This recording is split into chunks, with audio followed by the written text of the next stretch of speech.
Welcome. What is up? Welcome to the Mixer. I am your host, RC. I am joined by my co-host here, Jeff. How you doing? How are things in Idaho today? It's good. It's been pretty warm the last few days.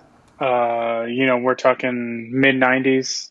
I don't think it quite got up to 100 the other day, but it's getting close. So we've had the AC on the last few days. How are things down in San Diego? Starting to heat up. Today's the first proper hot day, I think, of the year. I've not been outside yet, but it looks pretty toasty. Yesterday wasn't so bad, but yeah, the first real heat wave of the year's here. So, never. I don't know. I like things cool. My comfortable temp range is probably between like 66 to 68 degrees. That's my sweet spot. So once it gets into anything above 80, really, it's a little uncomfortable. Anywho, do not forget to like and subscribe to our podcast feed on iTunes, which they updated the podcasting app, which I'm never a fan of. There's also Spotify, maybe follow us over there, Google Podcasts, Amazon Podcasts somehow, and a lot of other places that I don't know how it's fed there, but the Matrix is helping us out because it's there. We are on YouTube, where you will not find last week's episode because the upload didn't go through for some reason, but I will be uploading that as well. If you want to help us out, best way is to let a fellow sports fan in your life know about us and rate and review in any podcast review system you can. Thank you for your continued support. We always start off with tilts. Jeff, you got anything this week? No, I don't have any real tilts other than I really want the Utah Jazz to beat the Clippers. It's probably the only time in my life I will ever root for Rudy Gobert. I can't stand that guy, but I can't stand the Clippers more. So I was a little disappointed that the Clippers tied up the series, although Kawhi did have an amazing dunk.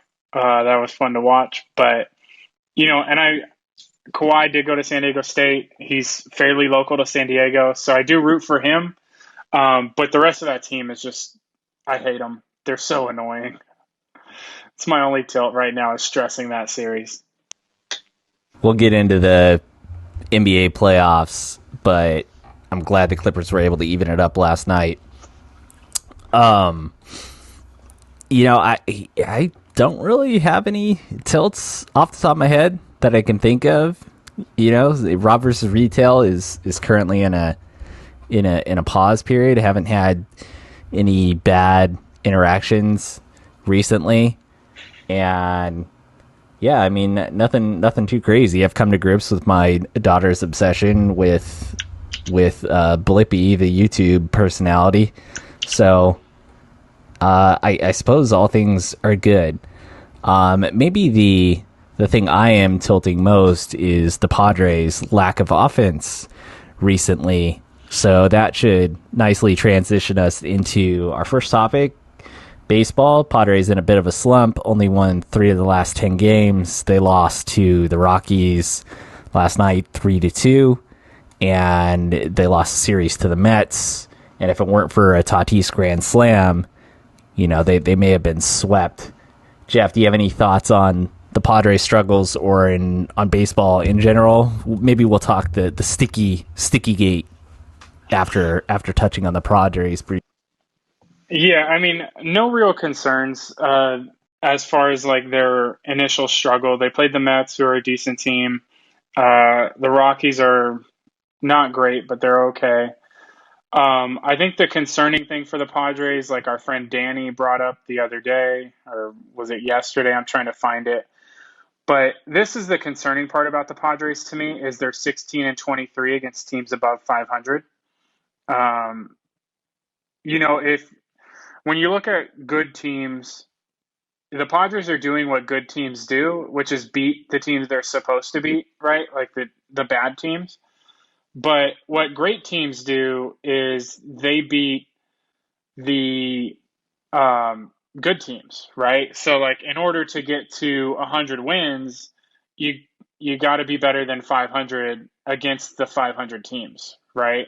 So I think that's where the concern would be to me is like you can have a really good record just beating up on bad teams, but to go through the playoffs, if you have a losing record against the good teams in your league, even if you end up with the best record in the league, you're probably not winning if you struggle against the good teams like that. So that would be my concern overall. But it's a long season. Baseball's 162 games.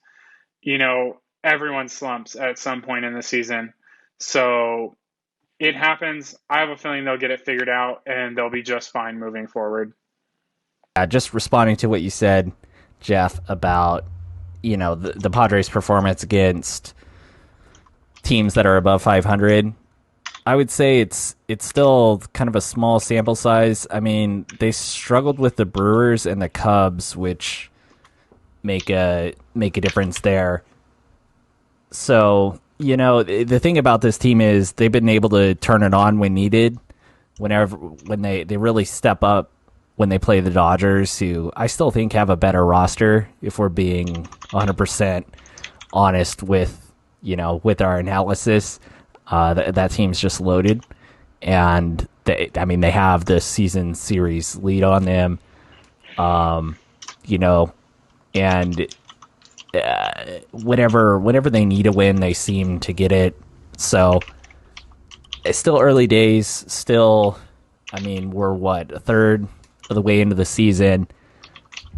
I'm of the opinion that it's better for them to struggle now. Preller can figure out where the holes are and plug them. They have a favorable stretch of games coming up. They are going to finish up this series in Colorado. Then they have a big homestand. Starts with 4 games against the Reds, and then we have 3 games against the Dodgers, 3 against the Diamondbacks, before going back on the road to Cincinnati. So looking at the schedule, this is always going to be the toughest stretch. They played 20 games in 20 days. A lot of that on the road. They come back for a brief homestand, then they have to go all the way to New York on a day off. So, yeah, they're just beat. Only 3.5 games back from first in the West. It's the toughest division, but yeah, I'm not too worried about it. Hopefully, these guys can turn on the switch when they need. I am, concerned about some of the pitching, but we'll just have to see how that progresses. Talking about progressing, the MLB is going to be progressing to actually enforcing their sticky substance rule. Do they have a name for it, Jeff? What are we calling this? Stick'em-gate? I've seen it referred to as foreign substances. That's about it. Foreign substances. So this is something that's been in talks. Players have always, found their ways to get the grip on the ball that they want, whether it's scuffing the balls and, using sunscreen and rosin, which apparently makes it sticky so you can grip it a little better. Trevor Bauer, I guess, had a Twitter conversation where he was reaching out to people, asking how he could increase his RPMs or the spin rate on his pitches, and some people gave him some advice, and his spin rate increased exponentially from one year to the next. Wouldn't you know it, he had massive success after that. So anyway, Jeff, what are your overall thoughts on this whole undertaking by the MLB to actually start checking the balls for this stuff? So, real quick about Bauer. Bauer works with a place called Driveline Baseball, which is like cutting edge baseball technology. And Driveline does tests on like how to increase spin rate. Okay. And so some of the things they've done are like test different substances, things like that. When Verlander went from Detroit to Houston, I don't remember if it was that first year or the second year. I believe the second year, his first full year there, he won the Cy Young. And Bowers was calling it out then that Verlander's spin rate had increased a couple hundred RPMs. And for someone that was at the time like 35, 36, like extremely, extremely unusual. From my understanding of like spin rates increasing, unless you completely change how you throw or how you may hold a pitch, your spin rates should not be increasing by like more than maybe like 50 RPMs, if that, at any given point in your career. So I remember Bauer called it out then. MLB did nothing. MLB had no response, which is pretty much MLB's like natural response to almost everything. And so then I believe what started to happen is like Garrett Cole went there, right? And his stuff magically got better. Okay. And then you start seeing a bunch of guys, right, who just out of kind of maybe good pitchers, but out of nowhere just kind of get better. And if I remember correctly, Bauer at one point made a comment a few years ago, like, oh, if I use stuff, I think I could win a Cy Young or something like that. And then last year he did it. And it's pretty obvious that he did it. Um, it's pretty obvious that a few guys, not just the big names, use stuff, right? And so, I think this has been an issue for MLB for a while. Well, issue is really just your view on it. I don't think it's a problem. I think MLB has bigger issues. I actually have heard a thought process that hitters would rather pitchers have something sticky on their hands because they trust them not to get wild with a 98-mile-an-hour fastball at their head at that point. That's a competing thought. But it all depends. Like fans want to have this belief that everyone is clean and the game is played like under these specific rules, which just isn't the case in any sport. Everyone, I don't want to say everyone, but every sport has people pushing the limits, right? Finding ways to maybe not outright cheat, but get around the legal limits, right? And one of those things nowadays that people may or may not know about is like TRT, testosterone replacement therapy. Guys go and they have a doctor say that they have low testosterone, and then they start getting these testosterone shots. And it's essentially like legal steroids, right? Is what it is. Like Trout. Uh, What is it that?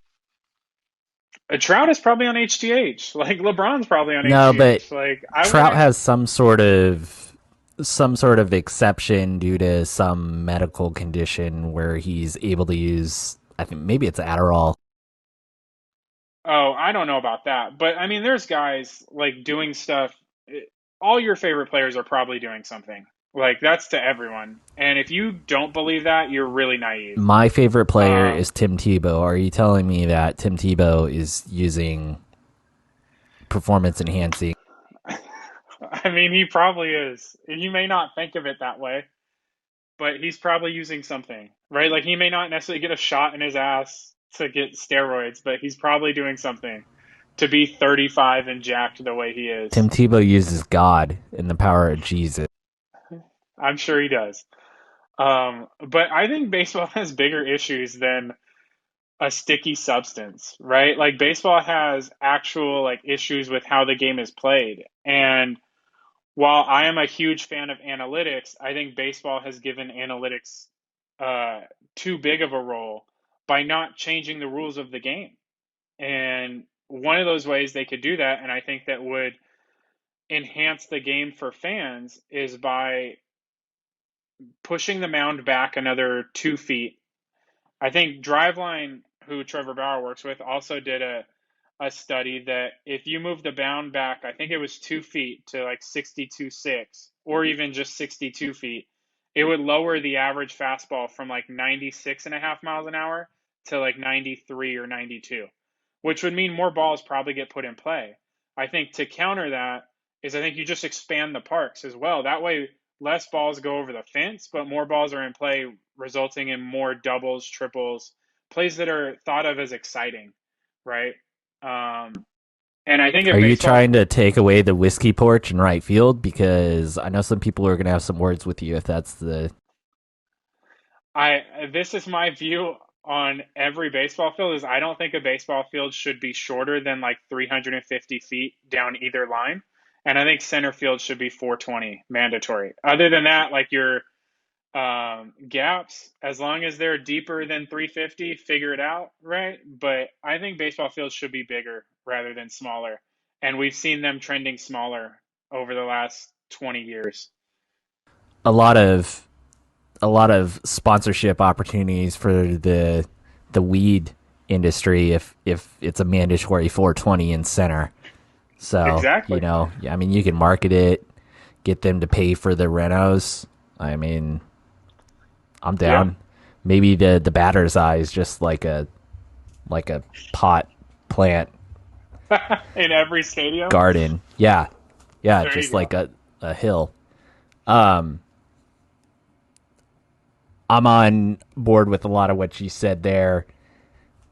Moving the mound back would certainly help. Yeah, some people are naive and think that the sanctity of the game, their favorite players aren't doing anything. Capital J's on Twitter, I saw with DeGrom's last outing. Somebody tweeted a shot of him and he's like reaching in between the fingers of his gloves, and they say it looks like he's using something. And then some Capital J said, if this is cheating, if we're doing this kind of analysis, I don't even want to watch baseball or something like that. Yeah. So, I mean, look, I love DeGrom, and DeGrom has gotten better with or without a substance over the course of his career. I mean, he went from throwing, I was reading something the other day, he was throwing like topping out at like 93, 94 when he first came up. And now he's like, the other day he had a start where he threw, I think, 10 straight 100-mile-an-hour pitches. Like, that's not necessarily because of a substance, right? Now, he may use a substance that helps him with breaking pitches or other things, but I the breakdown I was watching the other day showed like he's changed his mechanics a little bit, he's gotten smoother, more efficient, right? Like he's actively like doing little things that add up to huge improvements. But I'm on team like let guys use whatever substance or anything possible to let them be the best that they can be night in and night out. Steroids help with recovery, which is one of the reasons you see bodybuilders use it. They can work out so many more times, right? And you hear a lot of athletes, that's why they get into steroids, right? Is so they can recover and be back out on the field quicker. And I'm on team, let everybody use steroids if they want, let them use whatever substance. Just monitor the game and make sure that like not everyone can hit 20 home runs, right? I saw something like this year, someone said they think there's going to be like 50 people hit 30 home runs. Like that's the part of the game that I have a problem with. I could care less what someone takes. it's going to be it's just a challenge, and it's never going to end. Wherever you draw the line, somebody's going to be incentivized to cross it with whatever Right. the And coolest shit is. If you're given some sort of allowed substance, there's still incentive to sneak in another substance on top of that might be better, and you're kind of selling yourself short if you're not doing it. I mean, it sounds like Bauer was doing it clean, and he's like, you know what, these guys, like, I suspect that they're using it, so I'm gonna kind of publicly start using it, and maybe the game will get cleaner because of him bringing awareness. Like, look, see, I can win a Cy Young if I use this shit. So it's not fair that these other guys are getting an advantage by kind of skirting the rules because they can get away with it. The only way to really combat that is to, just go, it's a freaking open season. Guys can use whatever they want and not face any punishment, which I guess is how it is now. So it's going to be interesting to see how it goes moving forward. There's that clip of Yadier Molina when there's a pass ball and the ball sticks to his catcher's protective equipment. He can't find the ball and it's hanging on his chest. Just great. That might be from pine tar from a bat or something, but still, that's pretty ridiculous. So yeah, they're going to start enforcing it on June 21st. I know some advanced analytics have found that players' spin rates are already dropping. They're already being dialed back, so it'll be interesting to see if certain pitchers slump after this change. It'll be interesting to see if anybody gets caught and what they do about it. But yeah, it's going to be something to follow here. Leading up to the All-Star break.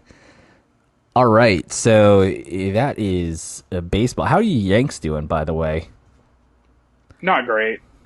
Okay. Struggling. It's still early. There's still a lot of baseball left. Bring back the 60-game season and seven inning games. That's my, if I were commissioner. I'm not a fan of the 60-game season, but I would be a fan of the 7 inning. Yeah, games. maybe 100 games seems good. Let's talk U.S. versus Mexico, since I missed that last time, and soccer in general. So the U.S. took on Mexico in the, what was this thing even called? The CONCACAF Nations League final. So it's basically a 3-game, I guess it's a 4-game tournament. I don't know how they do it, if they do it by FIFA rankings, who the 4 eligible teams are, but it's basically the 4 best teams in CONCACAF, which, 2 of the top 4 is probably always going to be the U.S. and Mexico. And they play one semifinal game, and then they're in the finals. So it's an excuse to get U.S. versus Mexico for a trophy. I didn't know about this. I suppose I had heard about it, but I didn't know it was coming up. I didn't have my calendar circled for when this game was going to take place, but I was kind of reminded of it when the U.S. played the semis. They're like, oh, they're in this semifinal, and it's like, oh, okay, whatever. The game was awesome. Did you get to watch the game, Jeff? I did not. Was like you. I had no clue. Like, I remember hearing about it, but completely forgot it was going to be on. I watched some highlights afterwards, but did not actually watch the game. So, brief recap. Game kicks off. You can feel the excitement in the stadium. It was in Colorado at the new Mile High Stadium, whatever it's called. And second minute, the U.S. trying to play the ball out for the back. The defender made an error and turned the ball over to Jesus Corona, more commonly known as Tecatito. Yeah, that's Tecatito. He buries it in the second minute, and Mexico gets spotted a 1-0 goal, or a 1-0 lead right off the bat. Not great, Bob. Not a great way to start the game, especially on an error like that in the defensive end. The U.S. I wouldn't say controlled the possession of the ball. I'd say it was more 50-50, but they were definitely on the attack more. And in the 27th minute, on a corner kick by Pulisic, there was a save made by Ochoa. The rebound came out, and Gio Reyna was able to put it away and tie the game up 1-1. That carried into halftime, and it wasn't until the 79th minute when Diego Lainez, who 19-year-old superstar already for Mexico. It seems like I think maybe I'd heard of his name briefly, but I mean, when the kid was on the ball, he came in like the 75th minute and got the ball on his left foot at about the top of the box and buried it to put Mexico up 2-1, assisted by Chucky, and then the U.S. answered right back on another corner kick. This one was pretty nicely headed in by Weston McKennie in the 82nd minute, and that is how the scoring ended in full time, 2-2. Jeff, any comments on the gameplay and how the game unfolded in regulation? I thought it was exciting.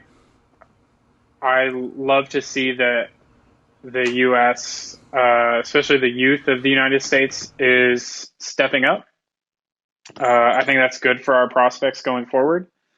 And yeah, I think, for a game like this, for a trophy to end 2-2 in 90 minutes creates a lot of fun, especially for that extra, the extra 30 minutes that they tack on at the end.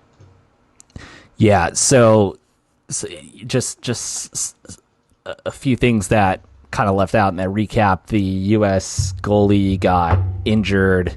I believe it was Andres Guardado got in kind of late in the game. I'm not sure if it was after it was 2-2 or if it was just before, but he made an aggressive play for the ball and kind of slid and fouled the goalie. That that didn't lead to the injury. I think the injury came on like a non-contact thing. His knee just kind of buckled, which is never good. So the U.S. had to swap goalies, and the new goalie was able to make some pretty clutch saves during regulation. There were some one-on-one opportunities where Ethan Horvath came in and kind of challenged the attackers and was able to parry a few strikes away to keep the U.S. in it. In extra time, it was, both teams were going for it. You could tell that they weren't treating this like a friendly. They were, it's U.S. versus Mexico. It seemed like both the A squad lineups were out there for the first time in a long time. And yeah, they were pushing it.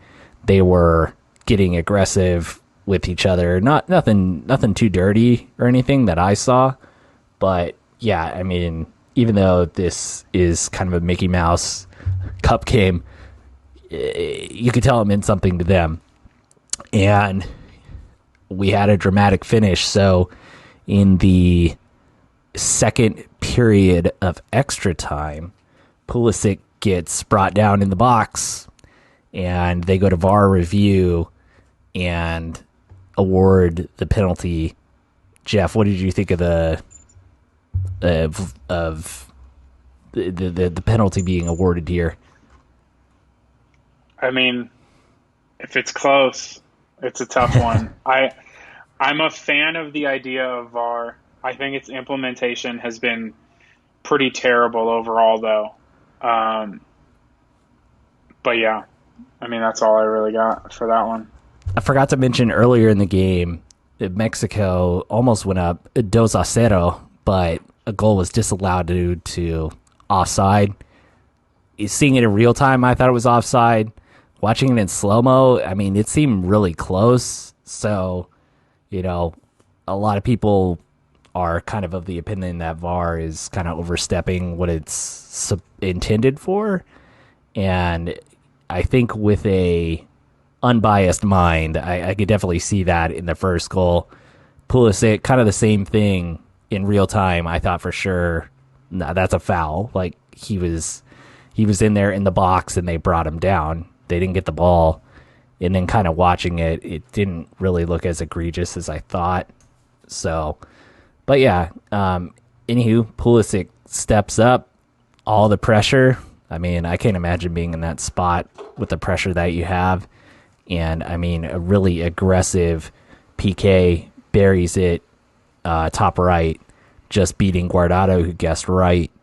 And then the celebration afterwards, Pulisic taking his shirt off, running to the corner where the Mexican fans were, shushing them, and then just being rained down with anything and everything that the fans could throw.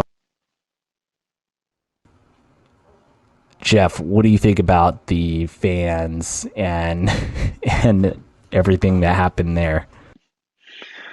I mean, I think fans in general are pretty excited about being allowed back in stadiums, and I think some of them go a little bit too far. Yeah, there's a pandemic right now with fighting and just arrogant fan actions. Maybe we could touch on that when we get to the NBA. But yeah, I mean, I've seen fights at baseball stadiums over and over again. I mean, it's just nonstop on Twitter. I mean, this isn't something that's entirely uncommon in U.S. versus Mexico games. You know, it just seems kind of prevalent in any game involving Latin American teams. It seems like there's just this kind of culture of throwing things. Soccer, football means a lot, and I get it. I don't know how you combat it. I mean, in Germany, they have freaking cages around the stadium, around the field. So, and I mean, they have that in the Premier League too, in the English stadiums. I don't know about France, but you know, maybe don't sell tickets to anything within throwing range. I don't know, but yeah, I mean, it's got to stop. Maybe Pulisic shouldn't have done that, taunting him, but I mean, it's a big, it's a big moment. So, yeah, just wild scenes, and I hate to see it, but at the same time, it's just, I mean, what can you do? It's a rivalry. Stuff like that's going to happen. So the U.S. takes a 3-2 lead, and wouldn't you know it, there's a handball in the box on the U.S. side, goes to VAR, PK is allowed, or the PK is given. Andres Guardado steps up to the spot in the 124th minute. Not the best penalty kick, and the replacement goalie, Ethan Horvath, makes probably the biggest save of his career, denying Andres Guardado, who I believe was the player of the awarded the Golden Boot, not the Golden Boot, the MVP. I don't know what it's called in the Gold Cup, but he won the last Gold Cup like player of the tournament, and has been a leader for that Mexico team for the past 5 or 6 years. So, and the U.S. just holds on and goes on to win. Really encouraged by the way the youth of this team played. I mean, you had Pulisic scoring, drawing the PK, and somewhat getting the assist. So I'm going to call that a Pulisic hat trick. We didn't get in the Champions League final, so that's why I'm fully clothed, despite my camera being off. But I mean, I'm giving him an honorary Pulisic hat trick in this game, because yeah, I mean, it just always happens. And then you had Weston McKennie scoring, and the third one, Gio Reyna, getting a goal as well. So, it sets things up for the Gold Cup, which I am super excited for. And yeah, hopefully this U.S. team can build on what they accomplished here. The other thing that was hilarious was, I mean, there was just fireworks like crazy after the game, which I thought was a little excessive. I mean, it was like Super Bowl level of fireworks going off. So, I mean, they pumped a lot of money into this thing, and I guess it did really good on ratings and such. I think it was the highest rated game of the week or television event of the week, even exceeding the NBA playoffs if you combine the U.S. channels or the English channels with the Spanish channels. So, wild stuff. I'm sure we'll see more of it. Maybe they expand this little cup thing. Any thoughts on that before we move on and maybe talk NBA? I know we got the Euros. Actually, you know what? We need to talk about Christian Eriksen going down. So the Euros are going on, and maybe it's the second or third day of play. Oh, but over the weekend, Christian Eriksen, Tottenham Hotspur midfielder, I believe. Not sure of his position, but yeah, he's definitely Tottenham player, collapsed on the field. It must have been a heart attack. I'm not sure if we got a cardiac arrest, I think is the exact medical term that we've been given, which I think it's a heart attack. I'm not a doctor. It may, shock some people out there, but I think fortunately they were able to revive him. The doctor saying that he was quote unquote gone, which maybe no heartbeat. Again, not a doctor, so I'm not sure in the terms of dead versus alive where that comes in, but yeah, his heart stopped. And the real kind of I mean, this could happen to anybody, right? I mean, we don't know exactly what caused it. But the whole scenes and the way that the broadcast focused on it, Jeff, have you seen any of that? Because at first I just saw the shot where he collapsed and that was it.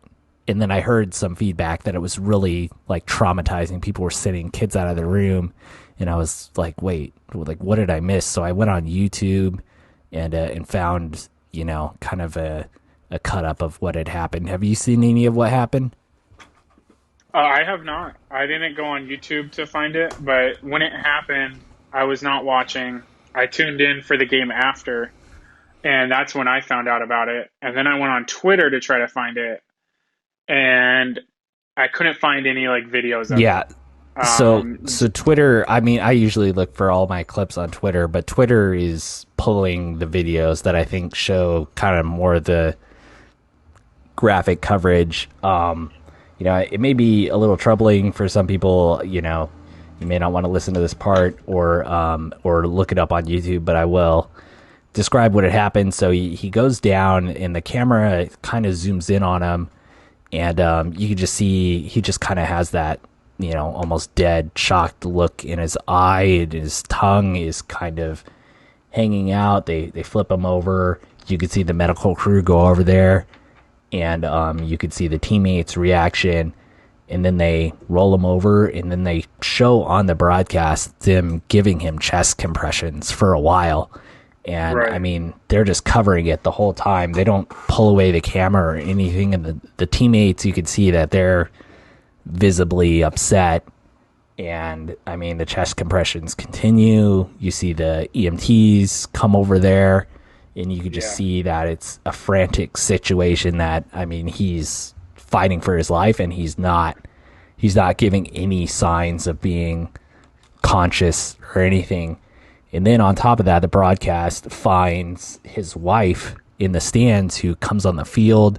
They show her crying, being kind of consoled by teammates and stuff. It's just, I mean, it was just a disaster. It was really tough to watch, and it must have played out over a few minutes. So I'm sure the broadcast teams won't be given strict instructions so that doesn't happen again. But I don't know what the thing to do is here, because obviously you want to cover it and see what's going on, but at the same time, like, there's nothing that could have been shown in that broadcast that would have been better than just panning out and saying, okay, it looks like they're taking him off the field. We're trying to get updates if he's responsive or not. Right. As an auto racing fan, unfortunately, this comes into play a lot.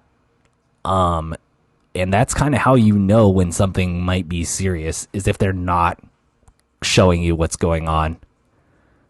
That's how you know you got to be afraid. With the Rodman Grosjean crash last year, the big fiery explosion. Yeah. I mean, it happened so quick. They didn't have time to cut away. But yeah, I mean, there was the Robert Wickens crash at Pocono a few years ago. Yeah, they always put him in a tough spot. So, anywho, I just wanted to bring up that and give it, the coverage that we can here. Obviously, true thoughts and prayers to Christian Eriksen. It sounds like he's doing all right. But yeah, take care of your health, take care of your chicken, and take care of your mentals, as Marshawn would say. And rest up, and can't wait to root against him again when he's playing for Tottenham. Yeah, exactly. All right, let's talk NBA playoffs before we get out of here. We got the Bucks tied it back up 2-2. Clippers, Jazz tied up 2-2. The Suns in 4. And where are we at with the Hawks and Sixers? Is it 3-1 or is it 2-2? It is 2-2. Wow. So, I mean, rest versus rust for the Suns. Jeff, instant reaction to the fight in the stands. Yeah, exactly. Suns in 4. I feel like that dude's getting a little more run than he deserves for beating up two freaking chumps with shitty haircuts. Look, I watched that video. It's not clear to me, like, who started what or what happened exactly, but I know who ended it, and I know who ended it on the court as well. And the Nuggets did not look good in either situation. Yeah, I don't ever agree with like fans fighting, but it did appear that the Nuggets fan took a swing first, and then the Suns fan just said, "All right, like, if that's how you feel, I'm going to end this," kind of thing. Yeah, I mean, I'm not for fans fighting. I'm all for the trash talk and, having fun supporting your team. But if you feel the need to fight, like, don't do it there where chances are you're going to leave getting arrested or something like that, right? Like, it's just a stupid thing to do, in my opinion. As far as that series went, Nuggets at one point this year looked like potentially the best team in the league. Then they lost their second best player, Jamal Murray, to an ACL tear. They lost another guard. I think I've read a few times like 3 of their top 5 guards were out, or top 4 guards were out, which meant that they really couldn't cover Chris Paul or Devin Booker a lot. The Suns are a pretty good team as well. And it sucks that league MVP Nikola Jokic is out after round 2, but that's what happens, right? Like, injuries are a thing, and you can't really do much other than try to play through it. And that's what the Nuggets tried to do, and they couldn't quite do it, right? I wouldn't be surprised if the Suns win it all. Yeah, they're looking like the favorites. So we'll get more NBA discussion. We got 2 more. We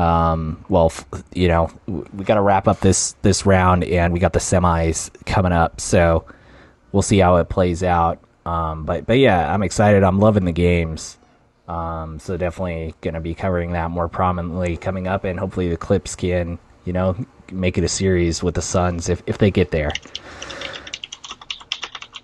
Anything you got before we get out of here, Jeff? Not really. Just starting to get ready for fantasy football. Yeah, sweet. Yeah, we can cover that on the next episode. We got some best ball drafts going on. We can compare notes and such. But yeah, thanks again for listening. Again, do not forget to subscribe, rate and view, share around. We had 39. I shouldn't give our numbers, but we had probably our highest downloaded episode the last time. Maybe it's because I put LeBron is washed in there. We need more clickbaity titles. But yeah, thanks again for all that, and follow us on all the social channels at FC Wine Mixer. Jeff, have a good evening, buddy. You as well. Enjoy the heat. Bring the fire. I don't know what any of that course. means. All right. See ya. See ya.